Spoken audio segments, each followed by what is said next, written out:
नमस्कार, मेरे सनातनी परिवारजनों में सुचेता वास्तु और ज्योतिष रिसर्चर।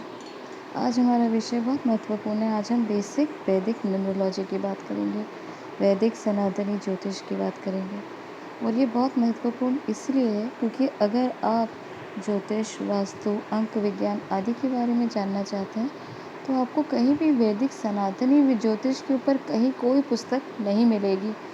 बल्कि चार्ल्डियन न्यूमरोलॉजी, पाइथागोरस, यहाँ तक कि चाइनीज़ न्यूमरोलॉजी की पुस्तकें आपको भर भर के मार्केट में मिल जाएंगी, परंतु एक भी वैदिक ज्योतिष की पुस्तक मिलना असंभव है, क्योंकि लोग इसके बारे में रिसर्च ही नहीं करते। और बड़े बड़े एस्ट्रोलॉजर हों या बड़े बड़े अंक विज्ञान के, अंक ज्योतिष, जिसे हम न्यूमरोलॉजिस्ट कहते हैं, वो भी आपको चार्ल्डियन न्यूमरोलॉजी या कुछ सूत्र पाइथागोरस के साथ जोड़कर आपको विदेशी न्यूमरोलॉजी की बात बताते हैं, परंतु कहीं पे भी आपको अपने सनातनी, अपने धर्म के वैदिक विज्ञान के बारे में, अंक विज्ञान के बारे में जानने को नहीं मिलता। तो हमारा ये प्रयास है, क्यों ना आगे आने वाली जनरेशन इसके ऊपर रिसर्च करे, स्टडी करे। और ये इतना सटीक और सही है कि आप जितना इसके बारे में जानेंगे और जितना आप इसको पढ़ेंगे, आपके कंसेप्ट और क्लियर होंगे। और ये बहुत ही ज़्यादा लॉजिकल है, साइंटिफिक है। मैंने पिछले वीडियो में भी आपको बताया था कि जब तक आप ग्रहों को अंकों के साथ सही जोड़ेंगे ही नहीं, उनको मिसमैच करेंगे, किसी ग्रह को किसी अंक के साथ, किसी अंक को किसी ग्रह के साथ अगर आप प्रिडिक्ट करेंगे, तो आपकी प्रिडिक्शन, आपका एनालिसिस कैसे सही हो सकता है। और ये बहुत महत्वपूर्ण है, क्योंकि जब आप चार्ल्डियन न्यूमरोलॉजी को देखेंगे या पाइथागोरस में, तो बेसिकली 2 या 3 ग्रह ही उनके सही प्लेस है। बाकी जितने भी प्लेसमेंट हैं ग्रहों के, या तो वे आउटर प्लैनेट है या मिसमैच है, गलत तरीके से प्लेस किए हुए हैं। तो इसी को आज हम आपको डिटेल में तो नहीं, क्योंकि अगर बहुत डिटेल में जाएंगे तो वीडियो बहुत बड़ा हो जाएगा, और हो सकता है कि जो नए लोग हैं, जो अंक विज्ञान के बारे में बहुत विशेष जानकारी नहीं रखते, वे इसमें कंफ्यूज हो सकते हैं। तो हम चाहेंगे कि इसको शॉर्ट और लॉजिकल रखें, ताकि आप इसको बहुत आसानी से कनेक्ट कर पाएँ। और हमारा पूरा प्रयास रहेगा कि जब जैसे जैसे आप ज्योतिष या वास्तु, अंक विज्ञान, क्योंकि आपस में कनेक्टेड है, अगर आपको ज्योतिष सीखना है तो आपको अंक विज्ञान सीखना ही पड़ेगा। ये कुछ इस तरीके से आपस में इंटरकनेक्टेड होते हैं, और इसी के लिए आपकी प्रिडिक्शन के आपको मदद मिलती है। तो देखिए, हम सबसे पहले तो देखेंगे आपके पास जो ग्रह हैं वो सही तरीके से प्लेस हो, और यही चीज़ हमको वैदिक ज्योतिष में देखी जा सकती है। और वैदिक ज्योतिष जो बताता है कि हर ग्रह का प्लेसमेंट, आप पहले ये सोचिए कि कोई भी चीज़ जहाँ है वो वहाँ क्यों है। जैसे हम देखते हैं कि कोई ग्रह उच्च का है तो उच्च का क्यों है, नीच का है तो उसको हम नीच का क्यों मानते हैं। अगर आपके ये कंसेप्ट ही क्लियर नहीं होंगे तो आप ज्योतिष नहीं सीख सकते। वैसे ही अगर संडे के बाद मंडे है तो मंडे के बाद ट्यूसडे, ऐसे ये सीरीज़ क्यों बनी हुई है। अगर आप ये सीरीज़ नहीं समझते तो आप अंक विज्ञान कैसे समझेंगे। और हर ग्रहों का जो महत्व है उसको आपको समझना है, तो आपको सीरीज़ को भी समझना पड़ेगा।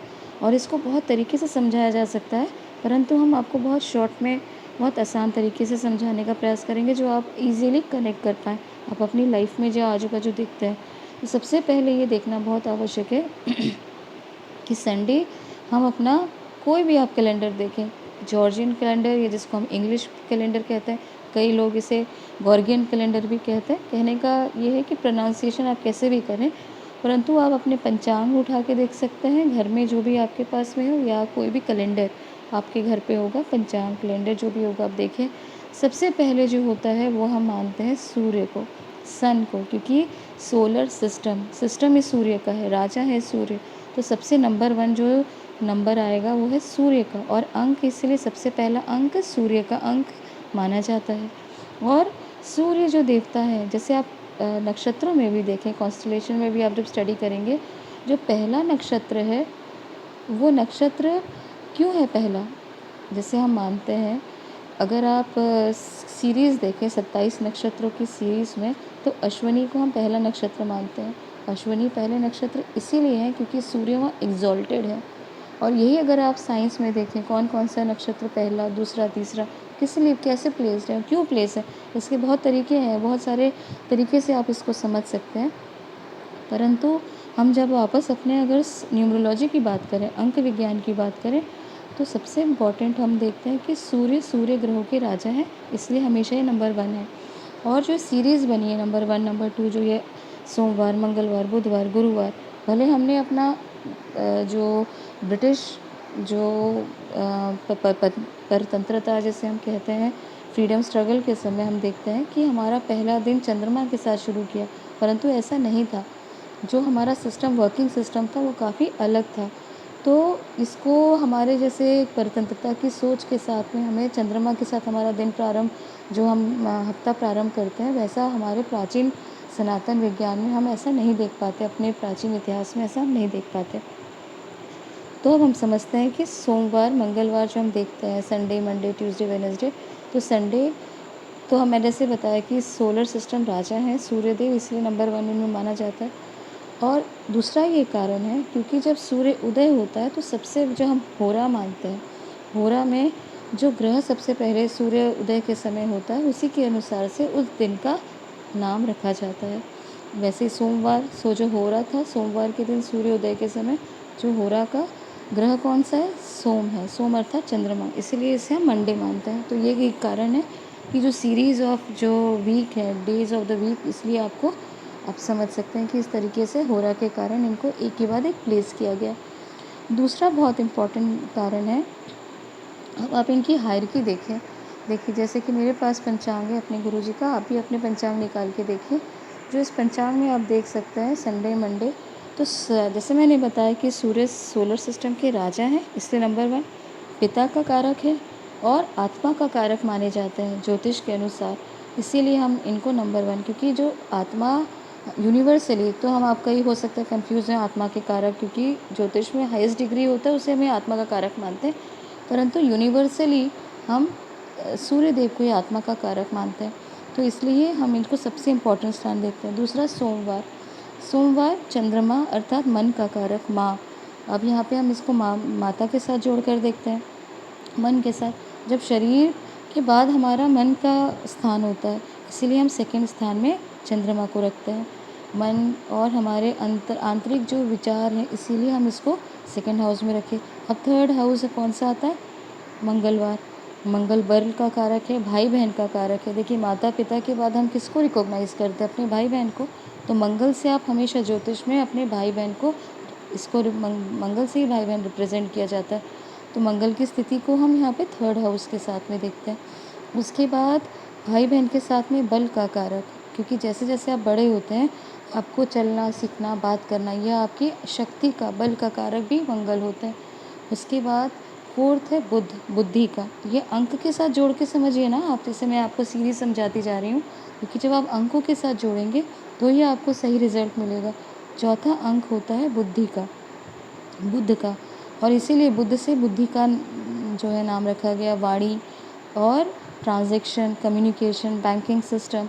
जब व्यक्ति अपने आप को, अपने परिवार को, अपने माँ बाप के बाद अपने भाई बहनों के साथ ग्रो करता है, उसके बाद वो स्कूल जाता है, स्कूल में पढ़ाई करता है, दुनियादारी सीखता है, बात करना सीखता है, एजुकेशन प्राप्त करता है, और जिस भी विषय में वो आगे जाना चाहता है। कहने का अर्थ है बुद्धि, विवेक, यहाँ से आप प्रारंभ करते हैं, घर के बाहर निकलना स्टार्ट करते हैं और आप धन प्राप्त करना स्टार्ट करते हैं, क्योंकि ट्रांजैक्शन कभी तभी होगा जब आप लेना देना, पैसा, वाणी का जो प्रयोग है वह बाहर निकल के व्यवसाय का कारण। और इसीलिए हम इसको मनी मैटर और बिजनेस के साथ में भी बुद्ध को जोड़कर देखते हैं। उसके बाद आता है थर्सडे, गुरुवार, और गुरुवार को हम सीधे तौर पर ज्ञान, धर्म के साथ जोड़ते हैं, और हमारे गुरु से जो हम प्राप्त करते हैं, ज्ञान को प्राप्त करते हैं, स्पिरिचुअल अवेकनिंग को प्राप्त करते हैं। जैसे जैसे हम अपने आप को सेट करते हैं, लाइफ के आप जो है जीवन के झंझावातों को समझने लगते हैं, वैसे वैसे हमारे मन में और कुछ अकल को जानने का, समझने का, दुनिया से ऊपर चीज़ों को भी जानने का जो हमारा इच्छा होती है, उसको प्राप्त करते हैं। यही ज्ञान और गुरु होते हैं धर्म का कारक, और धर्म से ही हम धन प्राप्त करते हैं, क्योंकि अभी तक जितना भी आपने कमाया, ट्रांजैक्शन, ये सब आपने एक लोकल, एक मतलब एक सर्टेन लेवल में इसको प्राप्त किया था। अब आप हायर लेवल में जैसे जैसे पहुँचेंगे, आपकी जो चेतना का स्तर भी ग्रो करता है। तो इसलिए हम गुरु को बहुत महत्वपूर्ण, और गुरु सबसे भारी प्लैनेट है। तो ये भी आपको एक देखेंगे कि जो ये चीज़ें आपको लाइफ में और गरिमा प्रदान करती है, आपके जीवन में आपको ज्ञान से ही आपको देखें, आपको अंदर एक स्टेबिलिटी आपको मिलती है, आप चीज़ों को समझना और उस चीज़ों को गहराई पे जाना, इस तरीके से जो आप अकल की तरफ मुड़ना, ये भी एक गुरु का काम है, दायित्व है देना, और हमारा काम है समझना। उसके बाद है फ्राइडे। फ्राइडे को आप सीधी तरीके से वैभव और विलासिता से संपन्न देख सकते हैं। देखिए गुरु आपको उत्तर देते हैं जिसे हम नेसेसिटी कहते हैं, आपकी ज़रूरत, बेसिक चीज़ें आपको प्राप्त हो जाएँगी, जैसे भोजन के लिए आपको रोटी मिल जाएगी। लेकिन शुक्र वहीं पे आपको एक्ज़ॉटिक भोजन देते हैं, जैसे पनीर बटर मसाला, जैसे आप कह सकते हैं जो भी बहुत ज़्यादा आपको पसंद हो, या दाल मखानी, इस तरीके से आप कोई भी एक्ज़ॉटिक डिशेज़ को आप कह सकते हैं। इसीलिए नंबर 6वां रखा गया है। स्त्री का कारक और वैभव विलासिता, जैसे मैंने बताया कि 6वां, जब तक शुक्र देवता की आप पे कृपा नहीं होगी, आप सिर्फ बेसिक चीज़ों तक ही जुड़े रहेंगे। अगर आपको चाहिए, जैसे गुरु देंगे आपको एक साइकिल, आपको एक पंखा, और वहीं अगर आप शुक्र आपका बहुत प्रबल है तो आपको एसी, बड़ी गाड़ी, इस तरह से जो चीज़ें एक्सॉर्बिटेंट, मतलब जो आपको लग्ज़री की जो चीज़ें होती हैं वो आपके शुक्र से देखा जाता है कि आपको लाइफ में कितनी चीज़ें हैं जो आप लग्ज़री या बहुत ही ज़्यादा आप जिसमें कंफर्ट फ़ील कर सकें, बियॉन्ड नेसेसिटी जिसे हम कहते हैं। और स्त्री सुख को भी देखते हैं पुरुष की पत्री में। इसीलिए आप देखें विवाह के समय 6वें भाव से ही किस तरह की आपकी जीवन में पत्नी आने वाली है। वो आपके 7th हाउस के साथ में, 7वें भाव के स्वामी के साथ में शुक्र को भी स्टडी किया जाता है। और लास्ट है 7वां ग्रह, वो है शनि। शनिदेव क्या है, जब आपने जीवन में सब कुछ प्राप्त कर लिया, आपने भाई बहन, बुद्धि, धन, ज्ञान, वाणी, सब कुछ आपने एक तरीके से सिर सुख के बाद वैवाहिक जीवन की जो हम कहते हैं 4 जो हमारे वर्ण है, उसके बाद हम जाते हैं हमारे वानप्रस्थ और संन्यास की तरफ। तो यहाँ पे शनि आपको देते हैं बुढ़ापा। और शनि शनि अर्थात शनि का नाम शनि इसलिए पड़ा क्योंकि वो बहुत धीरे धीरे चलते हैं, हर चीज़ बहुत धीरे धीरे आपकी लाइफ में अकर होती है। बुढ़ापा आपकी लाइफ में आना शुरू हो जाता है, और ये बुढ़ापा का कारक है शनिदेव, अंत का कारक है। पर यहाँ से आप वो मत करिएगा, क्योंकि आप ज्ञान, वैराग्य और आपके जीवन में जितनी संपन्नता, संतुष्टि, क्योंकि शनि देते हैं एक लॉन्ग टाइम आपको सेटिस्फैक्शन, जीवन जी लिया आपने, सब कुछ प्राप्त कर लिया, अब इसके बाद आपको क्या चाहिए, वैराग, ज्ञान वैराग के बाद मोक्ष। तो यहाँ तक कहाँ तक आप पहुँचे, 7वें अंक तक। 7 अंक is also called as magical number. यहाँ आपको सब कुछ एक स्थिरता आ जाती है, ये कहीं से भी मटेरियलिस्टिक या वर्ल्डली मटी नंबर नहीं है, आपको सुख सौभाग्य नहीं देता। 7वां अंक जो है ये आपको स्पिरिचुअलिटी की तरफ मोड़ता है, ये आपको पता ही होगा। और 7वां अंक जहाँ पे ख़त्म होता है वहाँ से स्टार्ट होता है 8वें की स्थिति। 8वां अंक है यहाँ पे राहु का। देखिए चीज़ों को समझने का प्रयास करिएगा, क्योंकि अगर कन्फ्यूजन होगी तो आप इस सीरीज़ को भी नहीं समझ पाएंगे। वैदिक अंक विज्ञान तो हमने बहुत आसान तरीका रखा है आपको समझाने का। 8वां है आपको जब 2 स्थिति निर्मित होती है बुढ़ापे में, या तो आप बहुत शांत स्थिर हो जाते हैं, या बहुत ज़्यादा जिसे कहते हैं कि अस्थिर हो जाते हैं, चिड़चिड़े हो जाते हैं, सनकीपन जिसे कहते हैं, बुढ़ापे में सनक आ गई, इस तरह से भी आपने सुना होगा लोगों को मुहावरा इस्तेमाल करते हुए। तो एक शांत जीवन से आपको अपना जीवन समाप्ति की तरफ जाना है, या झंझावादों की तरफ लड़ते झगड़ते एकदम मतलब अस्थिर, एकदम जिसे हम कहते हैं अनसेटिस्फाइड लाइफ की तरफ। तो यहाँ से ये तय करता है शनि। 7वें अंक के बाद आता है 8वां अंक, और 8वां अंक मृत्यु का, मतलब पूरी तरह चीज़ों को समाप्त करके नई चीज़ों को जागृत करना, यानी लाइफ आफ्टर डेथ। अब कोई भी आप देखिएगा, बहुत रेयर आपको ऐसे लोग मिलेंगे, मैं अभी तक ऐसे लोगों को नहीं देखी हूँ, मिली हूँ जिनको डार्क कलर्स पसंद ना हो, जो 8 अंक के हैं। 8 अंक ऑटोमेटिकली बहुत ज़्यादा डार्क कलर के प्रति अट्रैक्ट होते हैं। उनको नेल पॉलिश तक, मतलब मुझे ऐसा लगता है कि ये बेसिक चीज़ें, जैसे आप नेल कलर्स हैं या आपकी ड्रेसिंग, आपकी सेंस, आपके कलर सब, उसमें भी आप डार्क कलर्स बहुत ज़्यादा पसंद करते हैं ऐसे लोग 8 अंक से जो जुड़े हुए हैं। क्योंकि ये शनि का एक बहुत हायर रूप है, आपको ही पता ही होगा जो थोड़ा भी एस्ट्रोलॉजी जानता है। जो शनि का बियॉन्ड, मतलब वर्ल्डली दुनियादारी से जो एक खतरनाक जो लेवल लेके जाता है, एक बोलते हैं ना अपग्रेड करना, वो है राहु। राहु की जो राहु को आप दुनिया के साथ नहीं जोड़ सकते। देखिए अब यहाँ हम बाहर आ गए सोलर सिस्टम से, सौर्यमंडल से, क्योंकि जो सूर्यमंडल 1 2 3 4 5 6 7 7 कहाँ तक था, सूर्यमंडल के अंदर। अब जो 8 और 9 नंबर है वो अकल की तरफ, यानी दुनिया से बाहर। और इसीलिए आपको पता होगा, जिसको नहीं पता ये आप हमेशा ध्यान रखिएगा, जो राहु है और केतु, ये 2 ग्रहों, 2 नक्षत्रों को दिखाता है। एक राहु के जो सबसे पहले जो नक्षत्र हैं वो है आद्रा नक्षत्र। आद्रा नक्षत्र रुद्र के नक्षत्र है, यानी रुद्र उनके देवता हैं, और ये एक पोर्टल की तरह माना जाता है। आद्रा और नैऋति, नैऋति नक्षत्र के जो देवता है वो है केतु, माँ नैऋति, मतलब काली का भी एक बहुत बड़ा रूप, भयानक रूप जैसे आप कह सकते हैं। तो ये 2 नक्षत्र हैं जिसे हम पोर्टल मानते हैं, जो सौरमंडल से आपको बाहर ले जाने का काम करते हैं। जब तक आप 1 से 7 के बीच में, तब तक आप फँसे हैं वर्ldली दुनियादारी के कामों में, और जब आप 8 और 9 में जाएँगे तो आपको एक अलग एनर्जी फ़ील होगी। ऐसे लोगों में भी एक अलग अकल्ट की तरफ एक अलग सोच, उनका एक जो पर्सपेक्टिव है लाइफ़ को लेके थोड़ा-सा डिफरेंट होता है, और इसीलिए इस नंबर को बहुत ख़ास माना जाता है। और ये हम जानते हैं कि 8वां अंक है वो राहु का, और 9वां अंक है केतु का। और जैसे याद रखिएगा, राहु है बहुत ही ज़्यादा उग्र, मतलब कहना चाहिए कि आपको, क्योंकि वो उनका सिर्फ़ मोह है, तो ग्रहण करना, हर चीज़ को प्राप्त करना। उनकी लोअर बॉडी नहीं है, सिर्फ़ गले तक का उनका भाग है। तो सिर्फ़ मोह होने की तरफ ये बहुत ज़्यादा एक्सपैंड करना हर चीज़ों को लेके अपनी लाइफ़ में, जैसे आप देखें वो बहुत। और 8 अंक के साथ एक और स्पेशलिटी है, ये कभी बीच में नहीं मिलेंगे आपको, या बहुत ऊँचाई में जाएँगे या बहुत नीचे आ जाएँगे।